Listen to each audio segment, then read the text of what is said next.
Le fondement de la mémoire. La mémoire collective désigne les souvenirs partagés au sein d'une collectivité. En sciences humaines, la mémoire désigne aussi la capacité d'un individu ou d'un groupe humain de se souvenir des faits passés et de se souvenir lui-même. Selon l'histoire de la mémoire, l'art de mémoire est une méthode utilisée depuis l'Antiquité jusqu'au XIXe siècle qui voit le prolongement de la mnémotechnique et aux praticiens modernes et aux hypermnésiques. Toujours selon l'histoire de la mémoire, l'intensité de la mémoire dans le débat public ouvre de nouveaux champs d'études à l'histoire. En effet, René Descartes s'est intéressé en 1629 aux moyens d'accès à la connaissance, dans les règles pour la direction de l'esprit, règles qu'il emploiera dans la suite de sa carrière philosophique. En anthropologie, l'étude de la façon dont les groupes humains conservent et se transmettent les souvenirs, réels ou mythiques, relatifs à leur culture, fait l'objet d'un important travail. Par ailleurs, on retrouve aussi le terme mémoire dans des expressions et renvoyant à la raison, l'intention et la cause. Avoir la mémoire des mots, des noms propres, des personnes, des faits, des sons. Se rappeler particulièrement bien les mots, les noms propres, les personnes. La mémoire des bienfaiteurs de l'humanité doit être éternelle. Et en informatique, on retrouve aussi le terme mémoire, qui est un dispositif semblable à la mémoire, permettant d'enregistrer, de conserver et de restituer des données. De ce fait, l'idée de la nécessité d'une mémoire sémantique contenant des connaissances générales pour la perception et la compréhension du langage a été suggérée par les recherches en intelligence artificielle. Il faut savoir aussi que la mémoire épisodique est la mémoire des faits importants de la vie personnelle. Alors que la plupart des modèles évoqués jusqu'à présent s'inscrivent dans la perspective du traitement de messages, certains producteurs proposent une vision radicalement différente de la cognition comme processus collectif inscrit dans l'environnement social et physique. Ces diverses perspectives sont généralement regroupées sous la formule de cognition située et diffusée. D'autres encore sur la philosophie de l'oubli ou courbe théorique de l'oubli ou courbe de l'oubli ont montré que l'expression joue cependant un rôle en renforçant les souvenirs dont on parle régulièrement et sélectivement au détriment des autres, oubli induit. Plus un orateur évoque le souvenir d'une personne ou d'un fait important, plus à la fois l'orateur et l'auditeur s'en souviendront. Un phénomène de synchronisation des oublis peut apparaître entre deux personnes ou au sein d'un groupe ou réseau social, qui a pour corollaire une convergence de l'oubli induit. Les groupes peuvent ainsi et aussi adopter des souvenirs erronés ou déformer la mémoire individuelle et façonner des souvenirs collectifs. Il a été expérimentalement montré qu'une fois qu'un réseau est d'accord sur ce qui s'est passé, la mémoire collective devient relativement résistante aux messages concurrents. Le phénomène des oublis, et donc de convergence de la mémoire, renforce la cohésion du groupe, d'une famille par exemple, et pourrait avoir un rôle social, mais il peut créer un fossé entre des groupes et poser des difficultés quand il s'agit de rechercher la vérité, lors d'une procédure judiciaire notamment. La mémoire forme l'identité de groupe, qui à son tour forme la mémoire dans un ensemble potentiellement de cause à effet. Deux groupes peuvent converger vers des versions incompatibles du passé. Ces versions peuvent être conservées pour la postérité dans les statuts et les livres d'histoire. La mémoire collective et historique évolue avec le temps, notamment car les faits importants marquent plus la mémoire durant l'adolescence et chez le jeune adulte, pic de réminiscence. Quand une génération grandit, les faits importants qui ont marqué ses membres durant leur jeunesse annulent les faits importants, qui ont marqué la génération précédente, opérant une mise à jour de la mémoire collective. Le fondement de la mémoire édétique.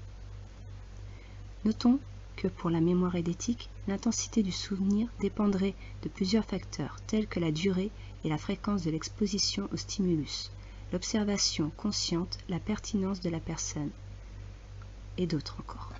Toujours est-il que plusieurs études laissent penser que la mémoire édétique est un phénomène réel. En effet, des cas ont été rapportés où de jeunes enfants ont manifesté la capacité de se concentrer sur une image et ensuite de s'en souvenir avec une parfaite clarté quelques minutes plus tard. Cependant, ces aptitudes disparaissent généralement quand ils grandissent. De ce fait, on trouve le thème de la mémoire édétique mentionné dans des productions de fiction reliées à la notion de cause, raison, de l'intention et des faits.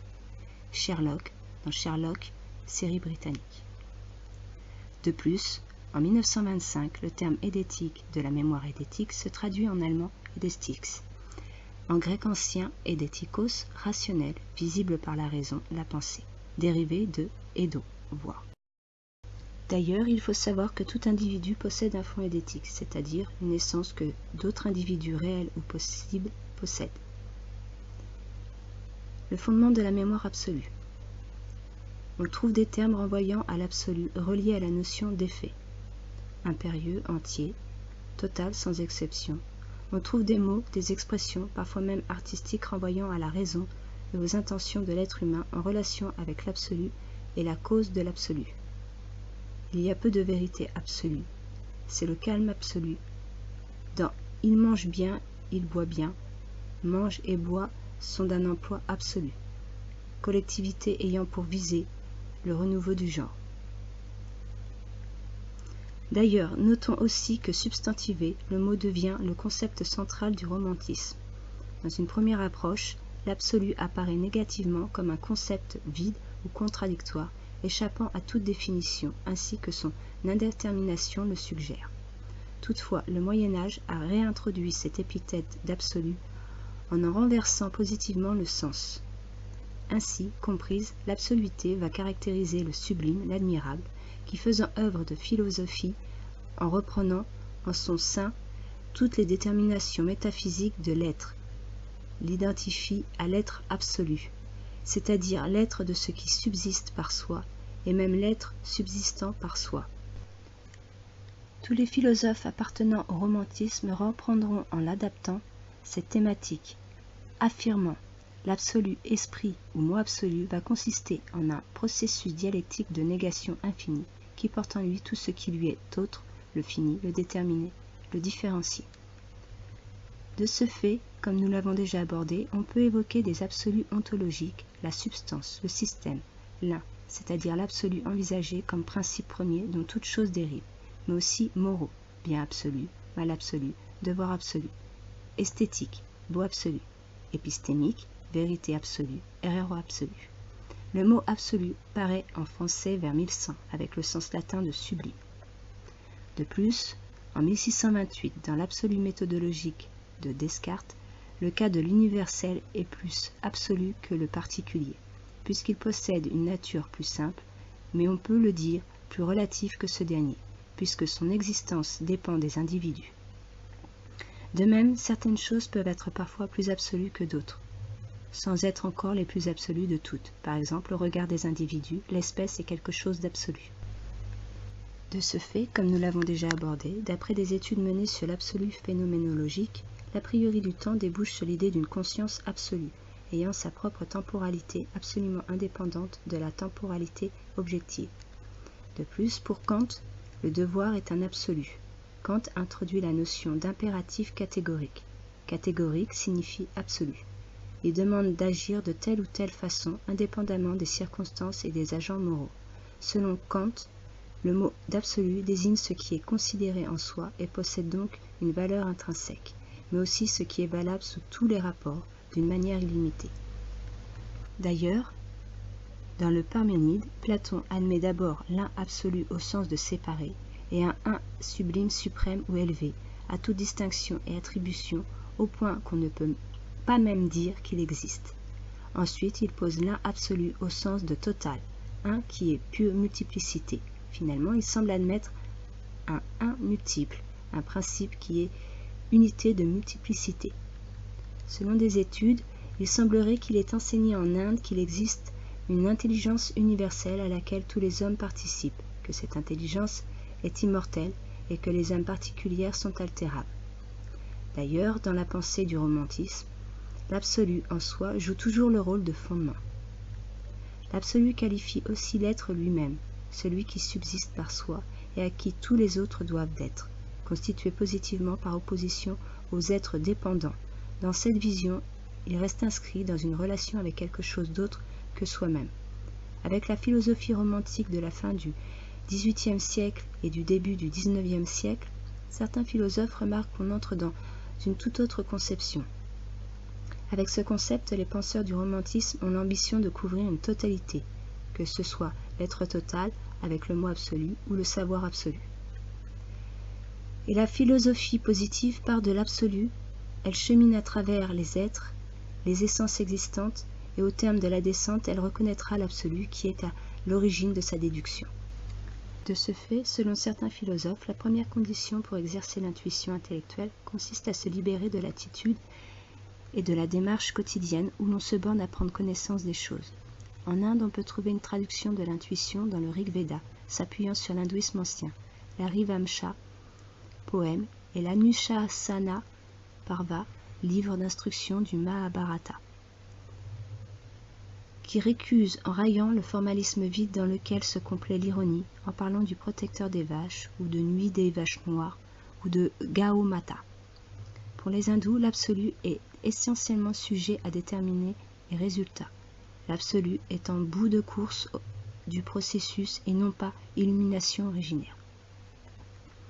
Il faut aussi savoir qu'en art, l'absolutisme, ou l'école de l'absolu, désigne un courant contemporain qui vise à redonner sa force au fait artistique. Le terme absolu désigne également une expression nominale. On trouve également le terme absolu en mathématiques. La valeur absolue est une fonction continue, toujours positive, correspondant à l'identité sur les réels positifs et à son opposé sur les réels négatifs. La convergence absolue d'une série ou d'une intégrale est le fait que la valeur absolue de la suite ou de la fonction à sommer soit sommable ou intégrable. L'absolue continuité caractérise les fonctions pouvant s'exprimer comme des primitives et les mesures de diffusion associées. Le fondement de la mémoire hypermnésie. On trouve aussi l'hypermnésie citée dans des productions artistiques et cinématographiques. Les capacités extraordinaires des hypermnésiques ont fasciné de nombreux écrivains et cinéastes, entre autres dans le genre fantastique. Ce sont ces effets qui ont intéressé la plupart de ces producteurs, d'où beaucoup de réinterprétations et d'utilisation plus ou moins erronée ou exagérée de l'hypermnésie. De ce fait, on trouve le thème de la mémoire hypermnésie en relation avec la notion de cause utilisée dans Spleen. J'ai plus de souvenirs que si j'avais 1000 ans, Les fleurs du mal de Baudelaire, poème, Sherlock Holmes, 1 et 2 de Guy Ritchie, où dans le 2, Holmes répond à la question « Que voyez-vous » ? Absolument tout, tel est mon fléau. Nos limites, série télévisée de Luc Besson, saison 3. Le lieutenant Reda Belkacem souffre d'hypermnésie, ce qui lui permet de se souvenir de chaque article de la Constitution et des lois françaises, série. En effet, la mémoire de l'être humain, reliée à la notion de cause, raison, de l'intention et des faits, est citée dans les arts, les sciences humaines, anthropologiques, linguistiques ou culturelles, l'informatique, le cinéma classique, mythologique, fiction et fantastique, et les domaines culturels.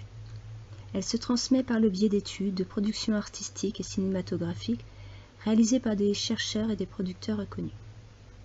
Ces productions ont souvent été réalisées dans le but d'ouvrir de nouveaux champs d'études à l'histoire, de conservation et de diffusion de la mémoire réelle ou mythique relatif à la culture, de perception et de compréhension du langage, moral et esthétique, de constitution d'un savoir absolu, de redonner sa force aux faits artistiques, de continuité de l'identité sociale et dans la volonté de caractériser le sublime, l'admirable, en reprenant les déterminations métaphysiques de fondement d'une conscience absolument indépendante de la temporalité objective. Elle dévoile souvent l'étude du thème de la diversité culturelle européenne ou du multiculturalisme, cité très souvent en entamant un processus dialectique portant sur le fini, le déterminé ou le différencié, avec un ton plus ou moins exotique, diversification interne.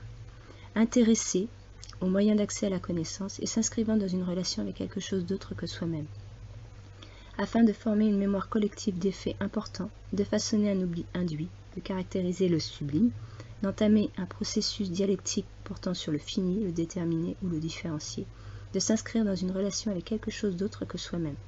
C'est cette même diversité culturelle qui a fait évoluer les cultures européennes, indiennes ou les exceptions culturelles, sans origine culturelle, et qui est de nos jours une thématique à l'origine de nombreuses études scientifiques.